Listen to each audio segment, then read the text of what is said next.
Madame, monsieur, bonsoir, bienvenue dans ce journal. Voici les titres. Une patinoire géante. Les pluies verglaçantes ont paralysé plusieurs départements de l'ouest de la France et cela devrait continuer la nuit prochaine. Le froid, lui, va s'intensifier dans l'est avec moins 9 degrés attendus à Strasbourg. Vague de froid aussi aux États-Unis. Dans le nord du pays, le Mississippi a totalement gelé avec une couche de glace de 30 cm. Au Texas, le verglas est aussi probablement à l'origine d'un immense carambolage qui a fait plusieurs morts. Nous irons aussi en Moselle, département où le variant sud-africain gagne du terrain. Les autorités réfléchissent toujours à la fermeture anticipée des écoles. Nous verrons s'il faut s'inquiéter. Dans ce journal également, immersion dans une usine de conditionnement de légumes surgelés. Notre équipe a testé leur goût et leur valeur nutritionnelle. Et les résultats, vous le verrez, sont surprenants. Et puis, l'Afrique du Sud gagnera-t-elle un jour la guerre contre les braconniers? Les rhinocéros y sont menacés en raison de leurs cornes, très prisées en Asie. Les bébés des parents attaqués sont eux recueillis dans un orphelinat unique au monde. Même sortir à pied était aujourd'hui déconseillé en Bretagne et dans les pays de la Loire. Les pluies verglaçantes ont paralysé des régions entières. Les autorités avaient d'ailleurs demandé d'éviter tout déplacement et vous allez vite comprendre pourquoi avec ce reportage signé Henri Dreyfus, Médéric Pirker et Manon Monnier. Voici certainement ce qui résume le mieux le chaos du jour. Un dérapage contrôlé ou à peu près d'une saleuse à Plérin-sur-Mer dans les Côtes-d'Armor. D'autres routiers ne s'en sont pas sortis à si bon compte, à Loudéac. Camion dans le talus ou à la renverse. Invisible mais présent, le verglas a transformé la chaussée en un gigantesque piège. À Loirgat, les gendarmes ont tenté de limiter les dégâts. Dès hier soir, 140 poids lourds ont été bloqués sur la Nationale 12, entre Rennes et Brest. Les gendarmes sont venus, ils nous ont mis tous sur le bas-côté. Ils sont arrivés d'un coup comme ça, là. Ils nous ont mis un peu en vrac sur le bas-côté et depuis, pas de nouvelles. Aucun accident majeur à déplorer, mais le réseau secondaire était ce matin impraticable dans toute une partie de la Bretagne. Plusieurs communes se sont donc organisées pour accueillir les chauffeurs le temps d'un petit déjeuner. Depuis cet après-midi, les poids lourds sont à nouveau autorisés à circuler, mais seulement sur le réseau national. Le verglas, qui a également compliqué le quotidien de tous les habitants. Conséquence logique, peu d'écoliers étaient en cours aujourd'hui. Hier, l'école nous a appelés pour nous dire que si on pouvait éviter de mettre les enfants à l'école aujourd'hui, à éviter. Chacun a donc dû s'adapter, comme dans cette EHPAD, où ses soignants ont découvert les joies d'une nuit en commun. Ouais. Moi, je devais terminer mon service à 8h du soir, sauf qu'à 8h du soir, évidemment, c'était impraticable et que c'était bien trop dangereux de prendre la route. Du coup, on a dormi en salle d'animation, là où nos résidents font la gym. Un peu plus au sud, glissade évitée appartenait. Attention, faut y aller doucement. C'est très glissant. L'une des salariées de cette boulangerie n'ose prendre le volant. J'ai très peur d'avoir un accident de voiture en fait, parce que c'est tellement gelé, c'est surtout ça qui me fait peur. Et les clients ne sont pas plus rassurés. Patinoire. C'est même la petite, elle est tombée, mais ça va. Enfin, on essaye de marcher en crabe, mais. Ce soir, 13 départements sont en vigilance orange, neige, verglas. Le froid qui a aussi paralysé une partie du réseau TGV entre Paris et La Rochelle. Aucun train ne circulera jusqu'à demain midi, et ce dans les deux sens, ce qui a provoqué, vous le voyez, une belle pagaille à la gare Montparnasse. Et puis une circulation également interrompue entre Poitiers et Angoulême. Les installations électriques ont tout simplement été victimes du givre. Alors essayons de comprendre en quoi ce phénomène de pluie verglaçante est beaucoup plus redoutable qu'un simple verglas. Une couche de glace qui a parfois atteint 1 cm par endroit. Explication Yanovine, Nick Ressman, Pierre-François Vatras et Stéphane de Perrois. La pluie verglaçante nous fait perdre nos repères. Où est la vitre? Où est la glace? Est-ce une rivière ou une route gelée? Pour que ce phénomène se produise, il faut, dans les jours précédents, un gros coup de froid, puis une légère hausse des températures. Dans le détail, tout part des nuages, ils sont chargés en neige. À cette altitude, il fait autour de moins 4 degrés. En dessous, de l'air qui, lui, commence à se réchauffer. La neige se transforme en pluie. Celle-ci atterrit sur un sol tellement froid que l'eau gèle instantanément. Ce qu'il se passe dans ce cas d'épisode très sévère, c'est qu'on a une congélation lente qui fait une plaque transparente, extrêmement dure et extrêmement glissante. La zone touchée par ces pluies verglaçantes est tellement vaste. Voilà pourquoi Météo France a pour la première fois la nuit dernière plaçait 4 départements en alerte rouge. Autre raison, l'épaisseur de glace, jusqu'à 1 cm par endroit, si rare. L'alerte a été levée, mais des régions entièrement glacées, ça ne s'était plus produit depuis 23 ans en France. Voyez pas, on ne sait même pas où mettre un pied, que hop là. Et il faut remonter encore plus loin dans les régions concernées actuellement, la Bretagne ou en Poitou-Charentes. On peut penser en 1987 à des épisodes sévères de verglas, mais il en a existé également au XXIe siècle, bien sûr. Souvent, il faut l'admettre, dans le nord-est du pays. Le personnel des routes doit anticiper et surtout ne pas laisser le verglas s'installer. À certaines températures, le sel n'est plus efficace. Tant que la température ambiante ne descend pas en dessous de -7, -8, le sel va liquéfier la glace qui se forme sur les chaussées. Mais sur les routes, ces pluies verglaçantes ne sont manifestement pas un cauchemar pour tout le monde. Et regardez tout de même la carte de Météo France. 27 départements sont toujours en alerte orange, 13 dans le Grand Est pour grand froid, une quinzaine d'autres pour neige et verglas. Et c'est notamment le cas dans le Rhône où les flocons tombent depuis la fin de l'après-midi. Sur place, Christophe Buzine et Yves Delécluse. Une neige abondante et lourde. En début de soirée, c'est dans les villages du nord du département qu'elle a commencé à tomber sans discontinuer. À la veille de son départ en vacances, Jean-François préfère rester prudent. Je vais partir demain, donc c'est pour éviter l'accumulation et pour pouvoir partir plus tôt demain matin. Puis rôder, trouver le matériel, ressortir les gants et le bonnet. Dans Lyon, les premières chutes ont débuté en milieu d'après-midi. Une fine couche de poudreuse recouvre déjà les toits et donne à la ville un aspect hivernal. Alors que Météo France annonce jusqu'à 10 cm de neige localement, certains habitants n'ont pas voulu prendre de risques. On a évité de prendre la voiture ce matin. Je suis allée juste la démarrer pour vérifier si elle démarrait bien. Et puis, donc on est plutôt allé en centre-ville à pied. J'ai préféré prendre le métro plutôt que prendre le bus puisque j'avais trop peur que ça n'avance plus dans les rues. Et puis voilà, je suis contente qu'il neige, ça fait du bien, c'est l'hiver.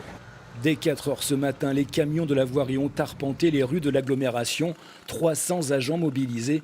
Ils ont réalisé un salage préventif sur 3600 km de route. On passe environ entre 1000 et 2000 tonnes de sel pour cet épisode-là, à voir en fonction des conditions et de l'évolution des conditions météorologiques et de la quantité de neige qui va tomber aujourd'hui.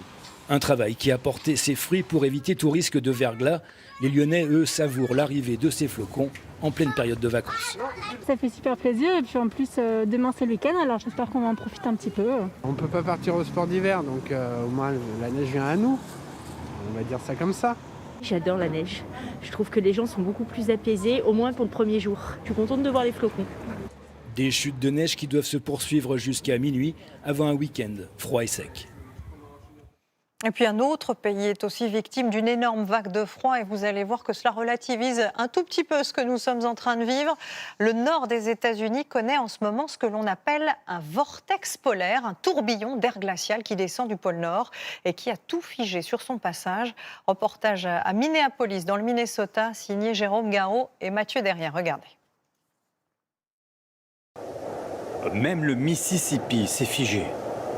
Le roi des fleuves congelé, comme Minneapolis. Ce week-end, c'est la métropole la plus froide des États-Unis. Et les lacs de la ville appartiennent désormais aux skieurs.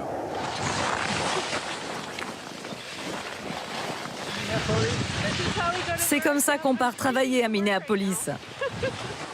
Notre reportage commence à moins 26 degrés, ressenti moins 30. Dans cet état, certaines villes vont connaître des températures plus froides qu'au pôle Nord. Et le décor est déjà planté. On a aperçu une tente sur ce lac, on ne sait pas trop ce que c'est. On va aller voir d'un peu plus près. Bonjour. Bonjour, ça va? Oui, on est français, on fait un reportage sur la vague de froid. Ah vraiment? Qu'est-ce que vous faites? Ah, vous pêchez. Oui, c'est de la pêche sur glace, mais ça bord pas beaucoup, je crois qu'il fait trop froid là. La glace fait plus de 30 cm. Et pour la percer, ce pêcheur amateur n'a qu'un seul moyen.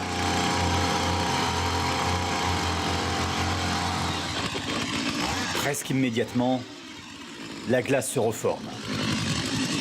À cette température, les engelures s'attrapent en quelques minutes. On va se dépêcher de regagner vite notre voiture. Ça, c'est un aspect très important de ce reportage. On ne peut pas rester trop longtemps dehors. Là, je filme avec mon téléphone parce que la caméra, elle ne tient pas très longtemps. Le froid épuise les batteries en quelques minutes seulement. Ces températures glaciales viennent en réalité du Grand Nord. Un tourbillon polaire est en route. La percée venue de l'Arctique arrive. Les gars, il va faire vraiment froid. Et depuis 2 jours, les télévisions américaines font le compte à rebours. Restez prudents. Vous pensez peut-être que la fin du monde approche. La première ville frappée, ce sera Minneapolis. Comme un avant-poste des États-Unis, déjà bien préparé au froid. Ses trottoirs sont déserts.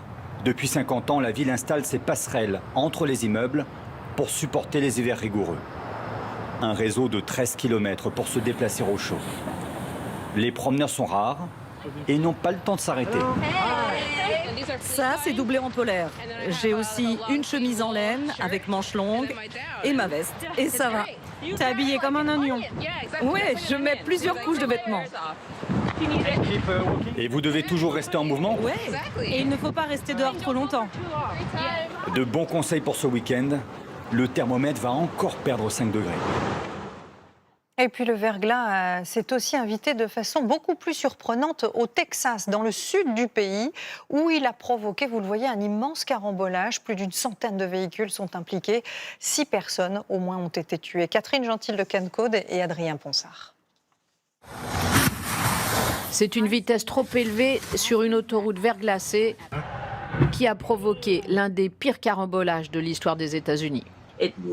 À chaque fois qu'un nouveau véhicule venait s'encastrer, ma voiture était carrément secouée. C'était terrifiant. En tout, 133 véhicules ont été impliqués dans cet accident. Il a fallu des heures au secours pour désincarcérer les personnes bloquées dans les voitures ou les camions. Le carambolage s'est produit sur près de 3 km sur cette autoroute qui traverse le Texas du nord au sud. Beaucoup d'entre nous sommes dans le métier depuis très longtemps. On s'entraîne pour ce genre de scénario, mais on ne s'attend jamais à ce que ça se produise réellement. Dans cet amas de tôle, les secouristes ont réussi à extraire 36 blessés, mais certains sont dans un état extrêmement grave et leur pronostic vital est engagé. Plusieurs accidents dus principalement au verglas ont eu lieu sur d'autres routes du Texas, comme ici, dans la région d'Austin. Plus à l'est, en Géorgie, des véhicules ont même pris feu sur la route. Dans le nord, l'accident le plus spectaculaire est la chute de plus de 20 mètres de hauteur de cette voiture. Le conducteur a survécu. Quand tu mets les roues dans 50 cm de neige, t'as plus aucun contrôle. Le jeune homme a eu la vie sauvée par 2 automobilistes qui sont intervenus tout de suite pour l'aider. Revenons en France avec les suites de cette histoire que vous avez suivie sur notre antenne toute cette semaine. À Toulouse, l'octogénaire, dont la maison était occupée par des squatteurs depuis 6 mois, a finalement retrouvé son domicile. C'est tout le quartier qui avait fini par se mobiliser. La nuit dernière, les occupants ont donc accepté de partir, comme nous l'expliquent Pascal Michel, Marine Chaise et Marion Laradet. Il est 21h quand les policiers cisaillent le cadenas, laissé quelques heures plus tôt par les squatteurs. Les soutiens de Roland, le propriétaire de la maison, crient leur victoire. Depuis lundi, ils se sont retrouvés là chaque jour afin de convaincre les occupants illégaux du pavillon de quitter les lieux. On ne les a pas expulsés, on a négocié avec eux très simplement, en leur expliquant qu'on était là pour une bonne cause et qu'on était déterminés à rien lâcher. C'est soit ça, soit ça risque de dégénérer. Ils ont fini en fait par prendre leurs affaires et partir sans aucune violence, juste en discutant, sans problème avec la police pour leur montrer qu'en fait on n'était pas contre eux, mais on voulait soutenir Roland. Depuis son petit appartement d'Albi, Roland a appris la nouvelle hier soir. Ce matin, il tenait à témoigner de sa gratitude envers toutes les personnes qui l'ont soutenu. Je les remercie et je vous dis, je les embrasse à tous. Et je revis, monsieur. Je revis parce que j'aurais pas cru qu'ils partent maintenant. Cet après-midi, les huissiers sont venus constater les dégâts. Avec la propriétaire, nous sommes entrés dans la maison. Des meubles démontés, cassés, des matelas un peu partout, des poubelles, des déchets alimentaires. Diane ne reconnaît pas ce lieu dans lequel elle a passé tant d'années. 27 ans, qui se résume à quelques immondices, un tas de détritus et... Roland, lui, veut à présent tourner la page et vendre sa maison afin de rejoindre sa femme en maison de retraite. Regardez comment je vis, je suis là tout seul. Ma femme elle reste dans sa chambre, elle ne peut pas sortir. Moi, je veux finir avec elle parce qu'elle a besoin de moi. Il faudra du temps pour remettre la maison en état. De nouveaux comités de soutien se sont déjà constitués pour aider à faire le ménage. Les Français qui ont contracté le coronavirus n'auront besoin que d'une seule dose de vaccin au lieu de 2. C'est en tout cas ce que préconise la Haute Autorité de Santé, estimant que ces personnes ont déjà des anticorps. Si le gouvernement valide cet avis, la France sera le premier pays à prendre cette décision. Le gouvernement qui regarde aussi très attentivement les cas d'effets secondaires signalés chez les soignants après leur première injection d'AstraZeneca. 149 personnes se sont plaintes de symptômes grippaux intenses, mais vous allez voir que les premières conclusions sont plutôt rassurantes. Joséphine Devambé, Tara Lagoutte et Aurélie Janssen. L'hôpital de Brest a préféré suspendre immédiatement la vaccination quand hier, 23 soignants vaccinés se sont plaints d'importants effets secondaires et 6 se sont mis en arrêt maladie. On avait des agents alors qui appartenaient tous à un même service puisque le déploiement se faisait par service et il y a à peu près un tiers qui relevait des maux de tête, des céphalées, des fièvres importantes allant des fois au-delà de 39 degrés. Aujourd'hui, plus de 24 heures après la vaccination, les soignants se sentent mieux. L'épisode a surtout été spectaculaire parce qu'il a paralysé l'activité d'un service dans lequel tous les soignants ont été vaccinés en même temps. Depuis, le calendrier a changé. On va réouvrir des plages de vaccination donc à partir de lundi.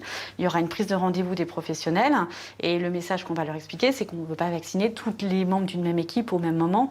Le vaccin AstraZeneca est administré depuis le week-end dernier aux soignants. Et les mêmes effets secondaires sont apparus dans plusieurs hôpitaux, notamment à Saint-Lô ou à Morlaix. Pour toute la France, sur 10 000 soignants vaccinés, l'Agence nationale du médicament a recensé 149 déclarations d'effets secondaires, toujours de la fièvre, des courbatures et des maux de tête. Il s'agit de symptômes totalement attendus, qui arrivent après la vaccination et pour lequel le vaccin peut avoir un rôle. Il ne faut pas s'inquiéter, ce sont des choses qui ont été mises en évidence déjà dans les essais cliniques. Autre point rassurant selon ce spécialiste, la deuxième dose d'AstraZeneca serait moins difficile à supporter que la première. Des effets secondaires sont signalés aussi avec le vaccin Pfizer, administré aux plus de 75 ans. Mais sur les 2 millions de Français qui l'ont reçu, seuls 73 cas ont été signalés pour hypertension artérielle. Cela ne remet pas en cause la sécurité du vaccin, mais constitue juste un signal qui doit être surveillé. À partir des mêmes lots de vaccins que nos voisins européens, nous avons plus de signalements d'effets secondaires. C'est certainement parce que notre système de pharmacovigilance assure un suivi très précis, semaine par semaine, pour les vaccins. Et puis, sachez que ce vaccin AstraZeneca pourra être administré par les médecins généralistes à partir du 25 février prochain. Seront concernées toutes les personnes âgées de 50 à 64 ans qui présentent aussi des comorbidités. Une campagne de vaccination qui va être renforcée en Moselle, annonce cet après-midi du ministre de la Santé. Dans ce département, vous le savez, le variant sud-africain fait en apparence une poussée surprenante. Il serait à l'origine de 400 cas cette semaine, sans explication particulière. Les autorités locales réfléchissent toujours à une fermeture anticipée des écoles. Michael Guilleux, Mathieu Desmoulins et Romain Reverdy. Nouveau confinement, fermeture des écoles. Après la découverte d'un grand nombre de variants sud-africains et brésiliens, la Moselle était suspendue à la visite du ministre de la Santé. Le nombre de cas de variants augmente. Il est désormais estimé à plus de 100 nouveaux cas par jour sur le territoire. Un premier bilan, mais pas encore de décision. Pour l'instant, difficile d'avoir des certitudes sur la gravité de la situation. Pour ce biologiste, il faut rester prudent. Car cela ne fait qu'une dizaine de jours que les laboratoires recherchent la présence de ces variants parmi les cas positifs. Aujourd'hui, on n'a pas assez de recul. Oui, j'ai des variants sud-africains, mais qu'est-ce qui peut dire qu'il y a un mois ou une semaine, on n'avait pas aussi des variants sud-africains? Il faut le faire vérifier dans le temps. Autre interrogation, comment ces variants sont-ils arrivés dans le département? L'Agence régionale de santé tente de retracer l'origine des contaminations. Alors, on a quelques clusters, mais on n'a pas du coup l'origine de l'arrivée du virus sur le territoire. On sait juste qu'aujourd'hui, il se diffuse en population générale, comme on l'a connu par ailleurs pour la souche initiale sauvage il y a quelques mois maintenant. Devant tant de questions, malgré des contaminations stables ces 2 dernières semaines, De nombreux élus demandent la mise en place de mesures préventives. La fermeture des écoles une semaine plus tôt pour se donner le temps nécessaire, et puis un couvre-feu certainement le dimanche prochain, et peut-être le samedi à partir de 16h. Par contre, ces mesures doivent être accompagnées d'une amplification de la vaccination. Si le ministre de la Santé a bien annoncé l'intensification de la vaccination dans le département, la question des écoles sera tranchée plus tard avec le reste du gouvernement. Et si cette tendance se confirme, faut-il avoir peur de ce variant sud-africain? Où en sont les connaissances sur la virulence, mais aussi une éventuelle surmortalité de cette nouvelle souche? Je vous propose de faire le point avec Sylvie Pinatel, Delphine Sidbon et Bertrand Lachat. En recevant sa deuxième injection du vaccin Pfizer ce matin, cette femme exprimait une inquiétude. J'espère qu'il me protégera, ce vaccin, pour les autres. Merci. Il est efficace sur les autres variants. Une inquiétude partagée par le ministre de la Santé depuis que circulent dans l'Hexagone les variants sud-africains et brésiliens. Plus de 300 cas en Moselle, une quarantaine en Dordogne. Leur proportion reste encore faible, elle ne serait que de 4 à 5%, mais leur vitesse de propagation est scrutée, car le variant sud-africain est plus contagieux que la souche originelle. Il semblerait qu'il ait cette capacité d'avoir une transmission supérieure, probablement de l'ordre de 30 à 40%. Ce qu'il faut comprendre, c'est qu'une maladie plus contaminante va créer plus d'hospitalisations et donc arithmétiquement plus de décès. Pour autant, rien ne dit qu'il soit plus sévère, plus dangereux. C'est ce que semblent montrer pour l'instant les données collectées dans les principaux foyers de contamination d'Afrique du Sud. Il n'a pas l'air de donner plus de mortalité. Le vrai problème, c'est son impact sur l'immunité vaccinale, parce que là, on a des éléments qui nous montrent que ça diminue l'efficacité de certains vaccins. Et c'est bien la résistance de ce variant aux vaccins actuels qui est au cœur des préoccupations. L'Afrique du Sud a d'ailleurs stoppé les injections du vaccin AstraZeneca jugé peu efficace au profit de celui de Johnson & Johnson. Nous avons d'ores et déjà réservé 9 millions de doses. Pfizer et Moderna ont eux confirmé l'efficacité de leur vaccin. En Israël, pays largement touché par les variants et vacciné au Pfizer, la contamination chez les plus de 60 ans a diminué de 50%. En Chine, c'est un nouvel an sans grande festivité qui a été célébré la nuit dernière, une année placée, vous le savez, sous le signe du buffle et qui n'a pas donné lieu au gigantesque mouvement de population observé traditionnellement, car le moindre déplacement est désormais surveillé par le pouvoir. L'épidémie lui a même permis de renforcer considérablement son arsenal technologique. Sur place, enquête signée Justine Jankowski et Frédéric Dufour. Contrôle de température partout, robots désinfectants, code de santé obligatoire. Cet arsenal technologique anti-Covid-19 fait désormais partie du paysage chinois. À commencer par Ginger, ce robot humanoïde. Déployé dans une centaine d'hôpitaux chinois pour divertir des médecins éreintés, mais pas seulement. Dans les hôpitaux, les patients sont en quarantaine et grâce au robot, les médecins n'ont plus besoin d'aller les voir. Avec un système d'interphone vidéo, les docteurs peuvent voir les patients et leur parler à travers le robot et établir un diagnostic à distance. Les robots réduisent les contacts entre les humains et les objets et évitent les contaminations. La start-up a distribué 8000 exemplaires dans tout le pays. On les a tous vendus. On n'en a pas assez pour la demande. Partout en Chine, une kyrielle d'outils high-tech pour protéger, mais aussi surveiller. Des drones pour rappeler à l'ordre. Vous ne portez pas de masque. Rentrez chez vous et lavez-vous les mains. Ou scanner un code qui enregistre les déplacements des passagers. Le fameux code de santé QR est exigé partout depuis le déconfinement, à l'entrée des résidences ou des centres commerciaux. Et il a intérêt à être vert.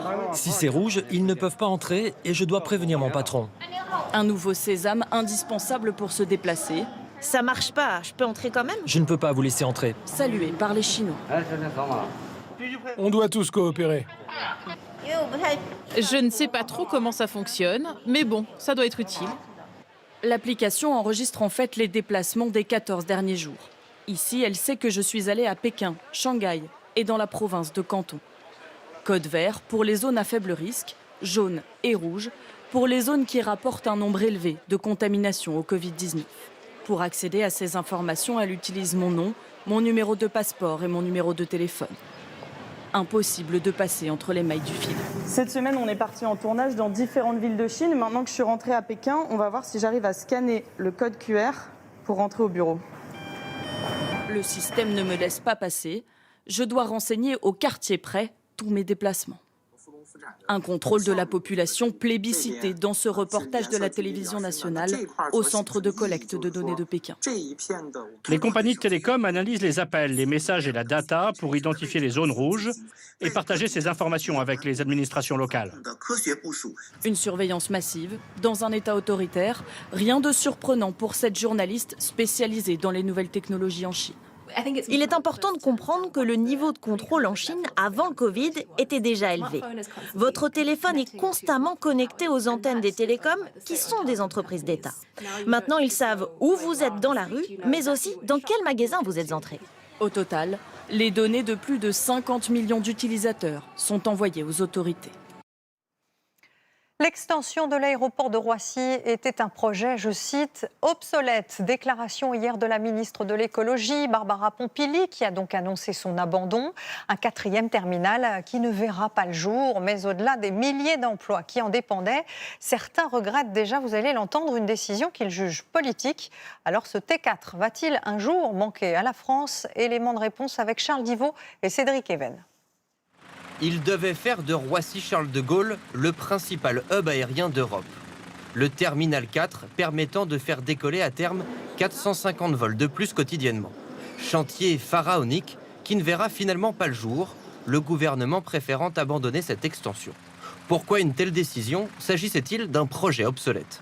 C'est en tout cas en ces termes que la ministre de la Transition écologique a justifié cet abandon. C'est un projet obsolète qui ne correspondait plus à la politique environnementale du gouvernement. Un choix avant tout écologique donc, et une victoire pour les associations qui demandaient l'arrêt du projet. Les émissions de gaz à effet de serre du secteur aérien ont augmenté de 70% ces 30 dernières années. Donc on se retrouve dans une situation où en fait il faut à minima plafonner, voire réduire le trafic aérien. Argument qui ne convainc pas cet économiste spécialiste du transport aérien. C'est un peu paradoxal d'arrêter d'investir dans les aéroports. Au moment où on investit dans l'avion du futur, c'est l'avion qui ne polluera pas, c'est l'avion qui ne fera pas de bruit. Il mise notamment sur l'arrivée de l'hydrogène. Mais encore faut-il qu'il y ait des passagers pour prendre l'avion. Comment va évoluer le trafic aérien? Lorsque le projet d'extension de Roissy a été décidé, le secteur tablait sur un doublement du nombre de passagers pour atteindre 8,2 milliards en 2037. Certes, l'épidémie a donné un coup d'arrêt au trafic, mais il devrait se relancer très vite, notamment grâce à une nouvelle clientèle venue de Chine et d'Inde. Ce sont des classes moyennes qui n'existaient pas jusque-là. Ce sont des gens qui sont très curieux et très enclins à vouloir voyager. Des passagers sur lesquels misent de nombreuses villes. L'aéroport de Roissy est-il alors une exception ? Oui, si l'on en juge le nombre de projets d'agrandissement de terminaux prévus en France, à Lille, Nice ou encore Montpellier. En Europe aussi, de nouvelles infrastructures voient le jour, comme ici à Berlin, où cet aéroport a été inauguré il y a 3 mois. Et puis toujours au chapitre économie, sachez que les soldes d'hiver vont être prolongés. Ils devaient se terminer le 16 février. Vous aurez finalement jusqu'au 2 mars pour traquer les bonnes affaires. Une façon de permettre aux commerçants de compenser l'effet du couvre-feu. Dans le milieu de l'automobile, les constructeurs tentent d'attirer les acheteurs avec des promotions toute l'année, mais ils s'emparent aussi de plus en plus du marché de l'occasion. Un marché qui va sans doute sauver l'usine Renault de Flins. Le site situé dans les Yvelines était le plus ancien de la marque aux losanges, mais la production de voitures doit s'arrêter d'ici 3 ans. Yonengen, Jean-Philippe Eckett et Vincent Brossard. C'est la plus vieille usine Renault encore en activité. Le constructeur automobile réfléchissait à la fermer définitivement. Et puis un projet d'avenir l'a sauvé. Un virage étonnant qui commence dès cette année dans ce bâtiment. Il a été complètement vidé. On est en train d'attaquer la rénovation des sols sur la gauche. Grâce au plan de ces ingénieurs, imaginons la plus grande usine de reconditionnement de France. Demain, quand les concessions Renault récupéreront des voitures d'occasion, quelle que soit leur marque, Elles seront envoyées sur ces ponts élévateurs où des techniciens changeront les pièces usées, les roues, les plaquettes de frein. Puis les impacts de carrosserie seront réparés, les pare-brises et les vitres changés si besoin. Le véhicule passera ensuite dans ces grandes cabines de peinture.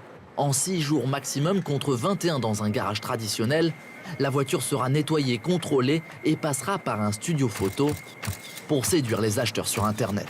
Par cette porte devraient sortir chaque année 45 000 voitures d'occasion. Une façon pour Renault d'être plus performant sur un marché important. Aujourd'hui, 3 voitures sur 4 vendues en France sont des véhicules d'occasion. Cette nouvelle stratégie va transformer l'usine de Flins. Ses salariés ont par exemple jusqu'en 2024 pour terminer la production de la Zoé, la voiture électrique emblématique du groupe. La fin d'une histoire industrielle commencée en 1952. Les installations ultramodernes sortent 150 frégates par jour. Depuis la célèbre Dauphine, admirée par la reine d'Angleterre en 1957, en passant par la populaire R5 dans les années 80, jusqu'à plus récemment, la Clio. Ce savoir-faire ouvrier s'est transmis de génération en génération. 1, 2, 3. D'accord? Bien respecter l'ordre des étapes. Alors forcément, parmi ces travailleurs, beaucoup sont nostalgiques. On réalise toujours pas. On réalise toujours pas qu'ils vont arrêter la production des véhicules en 2024. Sur les 2600 salariés, la direction de Flins assure que 2000 emplois seront maintenus et que 600 départs à la retraite ne seront pas remplacés. Vaut mieux une activité, vaut mieux quelque chose d'autre que fermer les sites. Ceux qui fabriquent des pièces détachées comme ici continueront de le faire pour équiper les voitures d'occasion de l'usine. Par contre, ceux qui travaillent sur ces chaînes d'assemblage de voitures neuves devront être formés à d'autres métiers, électriciens par exemple. Comme ces hommes qui, dans le bâtiment d'à côté, reconditionnent déjà les anciennes batteries des voitures électriques. Lorsque la batterie, au bout d'un certain nombre d'années, n'a plus la capacité suffisante pour un usage automobile, on va l'utiliser en stockage d'énergie électrique. En 2024, l'usine espère ainsi vendre près de 10 000 batteries reconditionnées, soit 5 fois plus que cette année. Voilà maintenant un reportage qui va déculpabiliser ceux qui n'ont ni le temps d'aller au marché, ni le courage d'éplucher et de couper les 165 kilos de fruits et légumes que consomme chaque famille française tous les ans. Les surgelés sont ô combien pratiques. Vous allez maintenant voir qu'ils sont aussi bons pour notre santé. Parcours du champ à l'assiette, signé Valentin Després, Frédéric Petit et Karine Betta. Sophie fait désormais son marché au milieu des congélateurs. Elle ne jure plus que par les surgelés, notamment les légumes, et surtout depuis la crise sanitaire, cette infirmière n'a plus vraiment le temps de cuisiner. Il y a un énorme gain de temps, c'est déjà coupé, c'est déjà épluché. Essayez d'écosser les petits pois. C'est un petit peu long quand même. Plus pratique, c'est justement ce qui séduit de plus en plus de consommateurs. Les ventes ont augmenté de 13% en un an. Mais que valent vraiment ces épinards ou ces choux-fleurs? Et surtout, sont-ils aussi bons que les légumes frais? Dans cette usine de surgelés en Bretagne, c'est la journée des carottes. Bonjour. Ça va? Ça va bien? On va regarder les carottes? Ouais. Cet agriculteur vient à peine de les récolter et doit les livrer le plus rapidement possible. Elles ont été arrachées ce matin. Elles sont à maturité. Et dans les 2-3 heures qui suivent, il faut que ce soit livré. 2 à 3 heures maximum, car pour l'entreprise, il faut au plus vite les surgeler pour conserver leur fraîcheur. La course contre la montre est lancée. En quelques minutes, elles sont lavées, pelées, puis coupées en petits dés, avant d'être ensuite blanchies, c'est-à-dire cuites ici à 95 degrés. On va les passer pendant 2-3 minutes à la vapeur. On va les refroidir à l'eau glacée, ce qui va permettre de conserver toute la qualité au niveau goût et au niveau couleur du produit d'origine. Mais l'étape principale, c'est la surgélation. Dans ce tunnel, changement radical d'atmosphère. Moins 40 degrés et des carottes projetées dans tous les sens. Donc là, on a avec une ventilation énorme qui permet de saisir le produit à cœur très rapidement, en quelques minutes, pour le surgeler complètement. On garde à peu près plus de 90% des valeurs en vitamines et en minéraux. Autrement dit, ces carottes ne perdent que 10% de leur valeur nutritionnelle. Un argument de poids selon cette spécialiste, car nos légumes frais se dégradent beaucoup plus lorsqu'ils restent des journées au réfrigérateur. Ce qu'il faut savoir, c'est que lorsque vous stockez des épinards durant 3 jours, vous allez avoir une perte de 50% de la vitamine C. Inversement, les épinards récoltés et surgelés n'auront pas été stockés, donc on n'aura pas cette perte de vitamine C. Mais les surgelés ont-ils aussi bon goût que le frais? Bonjour Nawel. Bonjour Valentin. Pour le savoir, qui de mieux qu'une chef étoilée? C'est parti. Elle a accepté de déguster à l'aveugle des haricots verts frais, surgelés, puis en conserve, histoire de compliquer l'exercice. D'abord, les frais. On est dans le végétal, il est très peu fibreux, c'est un bon haricot.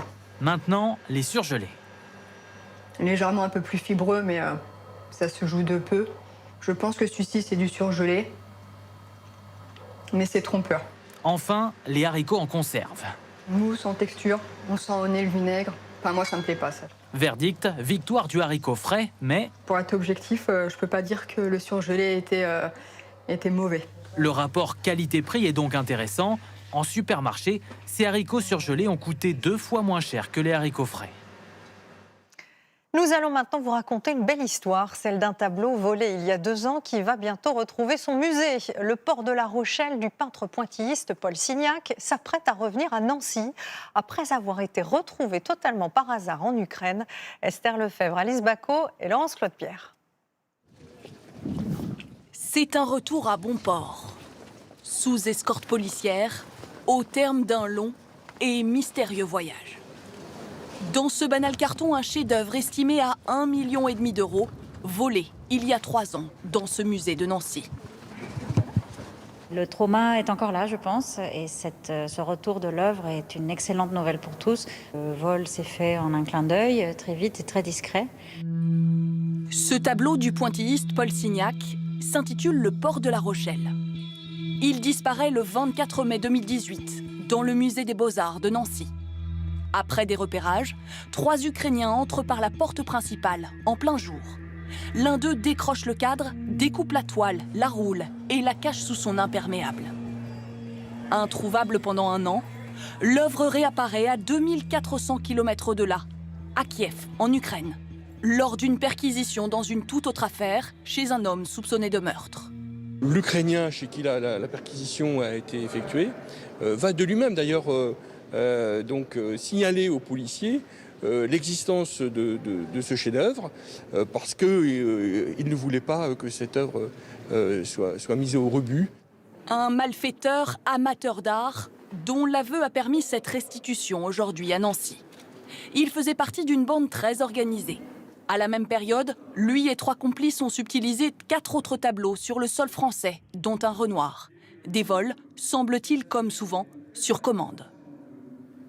Avant que le vol se commette, ces équipes savent à qui ces biens sont destinés, ont déjà établi les filières de recel.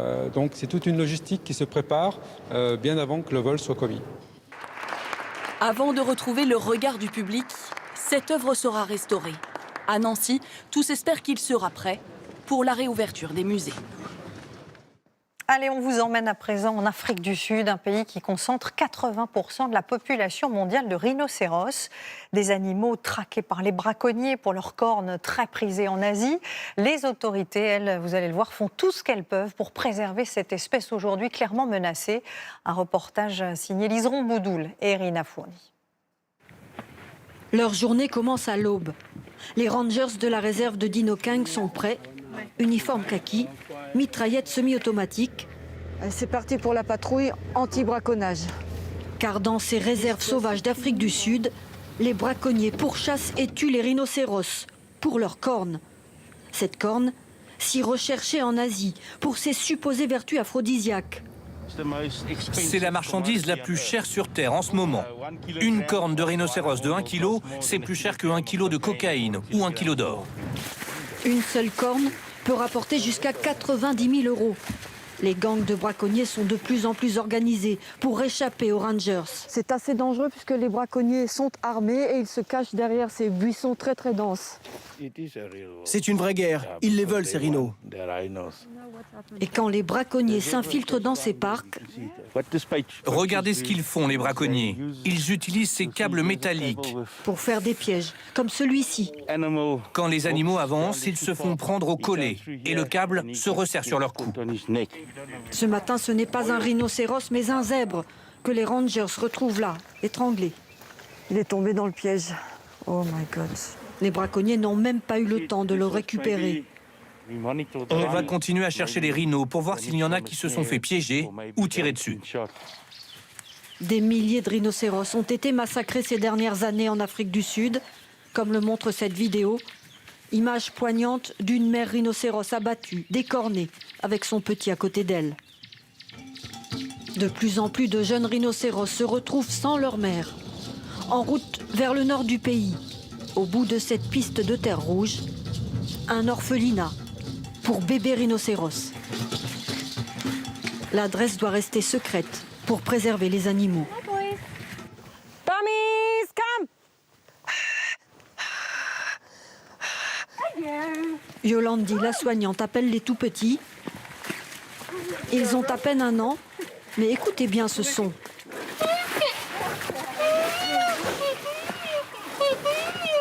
Des cris de bébé, pour dire qu'il est temps de manger. Et comme pour tous les bébés, il faut préparer les biberons. Ils adorent le lait, c'est comme une friandise pour eux.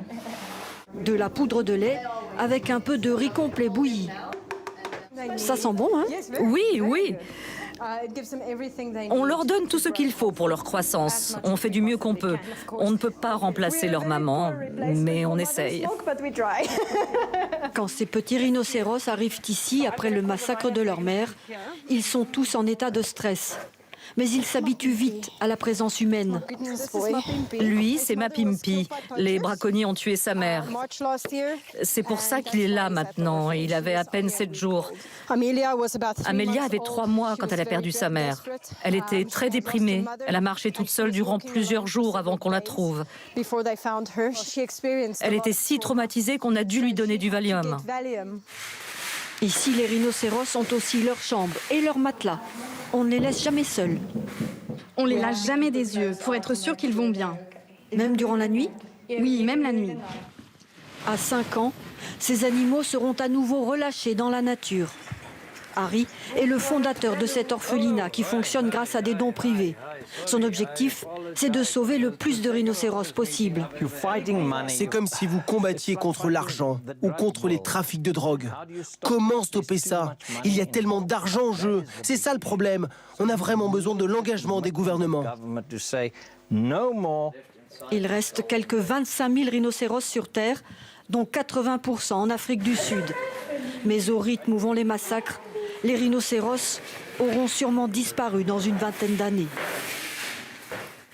Et c'est ainsi que se termine ce journal. Ce soir, je vous signale cet exercice rare. Dans un instant, Gabriel Attal, porte-parole du gouvernement, répondra à toutes vos questions sur le compte Instagram de TF1, sur notre antenne. Star à nu, présentée par Alessandra Sublet.